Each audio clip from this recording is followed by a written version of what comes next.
Hi, I'm Rich Beach with Sonic State Amp, that's Sonic State's guitar channel. I'm here today with Stoss from Bite the Buffalo, a British rock band originally from Zambia. We're going to go through all their gear, and Stoss is going to give us a little bit of play of each pedal. But first, I wanted to ask you about your recording recently, because that sounds like a pretty cool story. Yeah, man. We just got back from a week in Dorset. We recorded an album in Inside a Lighthouse.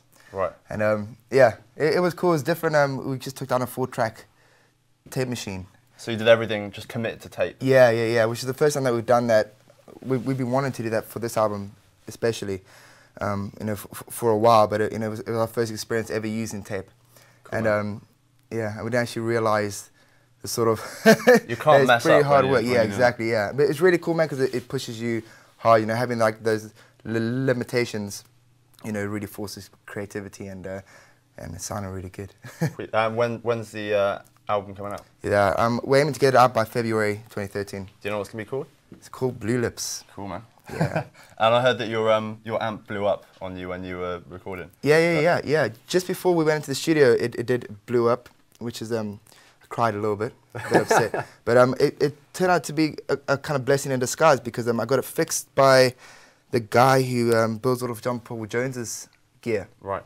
Builds his studios and stuff, and a friend of a friend just managed to get my amp to him, and he didn't charge me much at all. He just fixed the output board, but he also put in his own valves just free of charge, because cool, he loves Marshalls, and he just whacked them in, and now it's a whole completely different beast.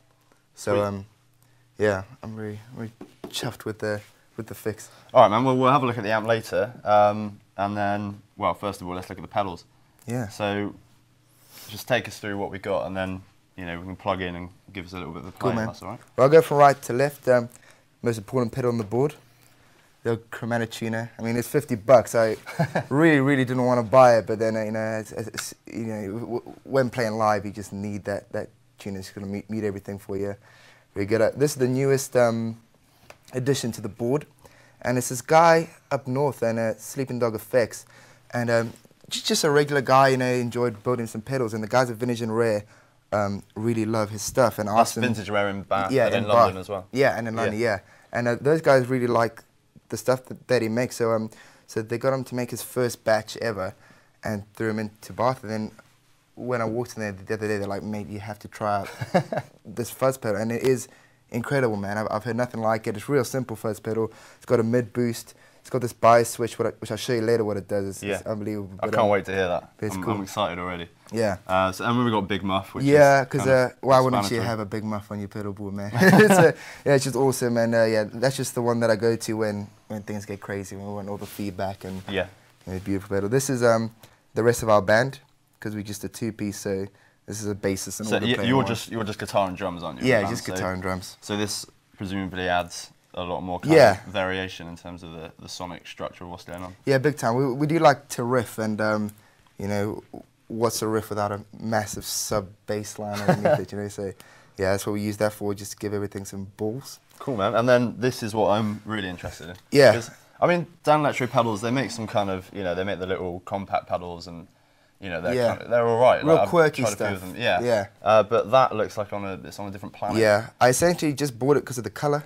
but it, you know, it's just, as far as a delay pedal goes, it's my favorite, man. It's old school sound, and you know, it's a great simulator.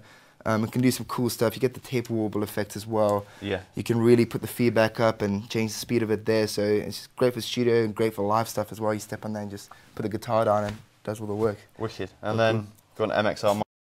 Yeah, that was just purely just to make everything on this board sound really good. Because it pushes the valves and the amp really nicely. It can be used quite good volume control. So I normally have that there, so the fuzz volume can sort of cut through. Yeah. But it just makes everything just sound so much more bright. Because like the Big Muff can be quite muddy pedal. So, but I've always found with a gain booster pedal, it just balances everything out real nicely, and it's better for live. Cool, man. We'll plug in and take us through some of them. Well, yeah. Start with this guy. This is a Hofner called Dickinson. And is that what you named it yourself? Yeah, named him. Yeah, it just after Bruce Dickinson from Iron Maiden. No. And yeah, I mean, it was pretty busted up when I first got it. This pickup was quite loose, scratch plate was loose. And so yeah, it didn't have a Bigsby. I got that put on there, got the action redone, got the nut replaced. And I just love it, man. Yeah, it's just these little mini humbuckers are magic. Cool. Cool. And they're magic because it goes well with these fuzz pedals.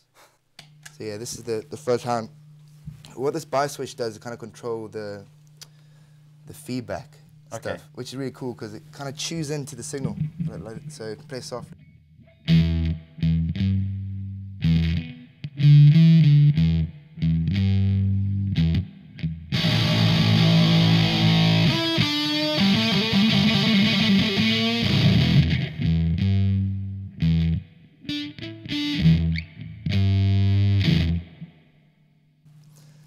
And then the bias switch it.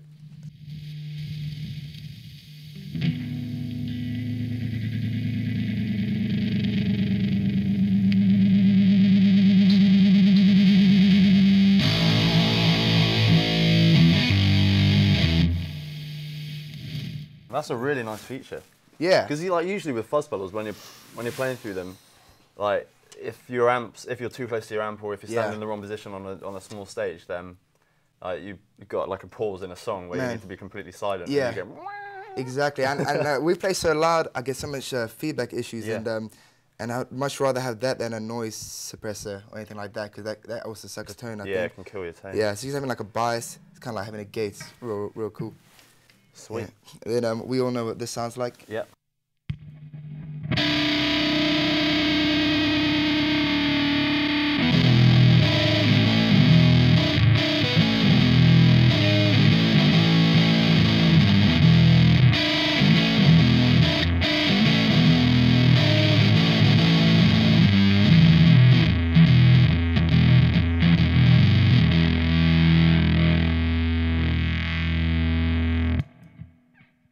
So can you give me a blast of the Pog with the... I sure can. Yeah, okay. Yeah, simply just good fun in a box.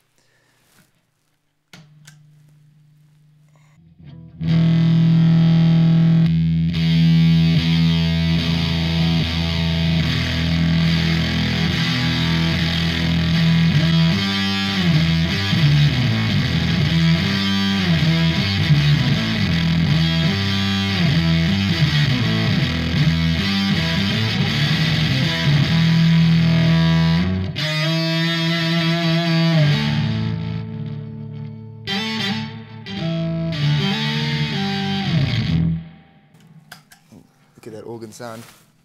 Clean.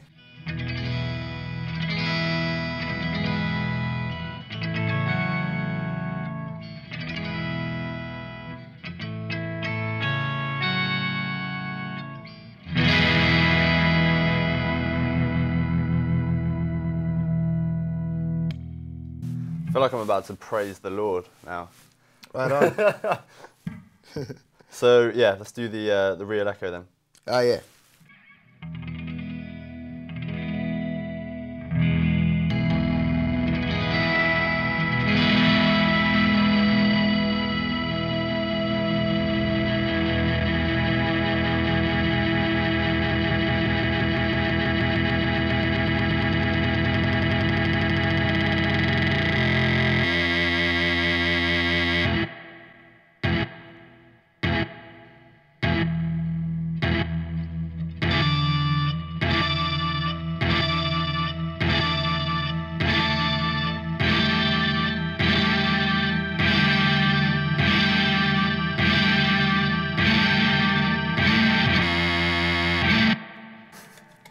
Yeah, it's good fun. Cool, man. So, in terms of what your plans for next year, then, you've got a festival. Well, you're doing South by Southwest in Texas. Yeah. But then you're also doing a tour of the US as well. Yeah, right on. We were down in LA in August this year. Yeah, had a really amazing time. Played at the Vibe Rooms. Cool. It was really cool. We were only down there for 2 weeks, but yeah, it was just such a success that we just had to go back and do it properly this time. So we're going from the West Coast, all the way down, all the way across to the East Coast, stopping off at South by Southwest Festival in between. Yeah. And then playing all the good places like Nashville, Tennessee, Chicago, obviously LA, then New York City to end it off with. And you're doing the UK as well. Yeah. In February, as first tour of the album. And it's gonna be our first official UK tour. I mean, we toured Spain and the States before we toured England properly. So so we're going all the way up to Scotland and down to Cornwall and stuff. So Cardiff as well. Yeah. Cool. Yeah. That's where I'm from. So. Yeah. What about so you've got the Gretsch G5 120 as well. Yeah. Behind it. So what do you use that for? Yeah. In terms of how is it different from the Hofner, and what do you like to use each for? Well, it's mainly like a tuning thing. I play that one in Open G. Oh, cool. For all the slide stuff, and it's also nice because I can just raise the action on that too. Yeah. It is it's quite a beast because I mean, you've covered up the sound hole. Yeah. So it really just like when we step on all of these pedals, which they're normally all on at the same time. That thing just resonates off your body, you literally felt the wind, going through that thing. And it's real awesome, but it just could not control it at all. So just stuff newspaper in it and some duct tape on it. That's what the blues guys used to do in the 1930s, because they were all playing these arch top guitars. And then, when distortion got popular, it was the 50s, then they So you find that the newspaper in it helps? Yeah. Because actually, I play one of those as well. Yeah. And yeah, it is a bit of a beast when it comes to trying to actually control it in a live environment. Very cheeky guitar. Yeah. So would it be cool now if you gave us like a bit of a song or something? Yeah. All right, man. Well, do you want me to play the old Gretsch? Yeah, why not? Cool. Starts from Bite the Buffalo. This is a song of our new album called Cherry Window Blues.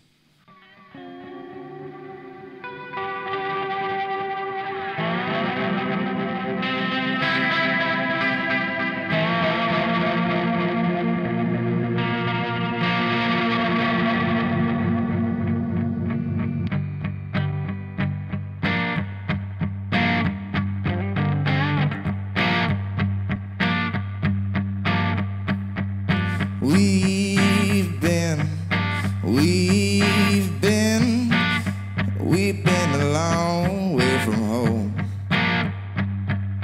We've been a long way from home.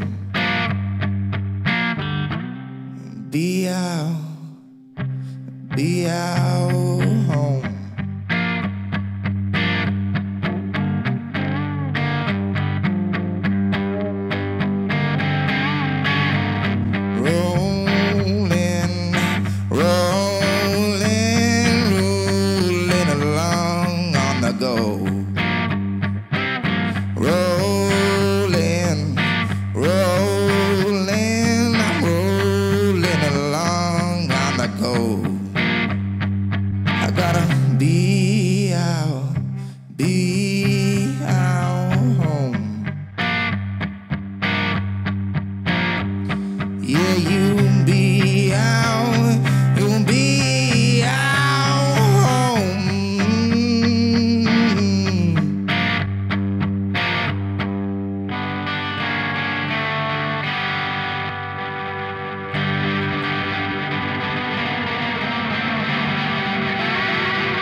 Oh yeah. Thanks guys, cheers.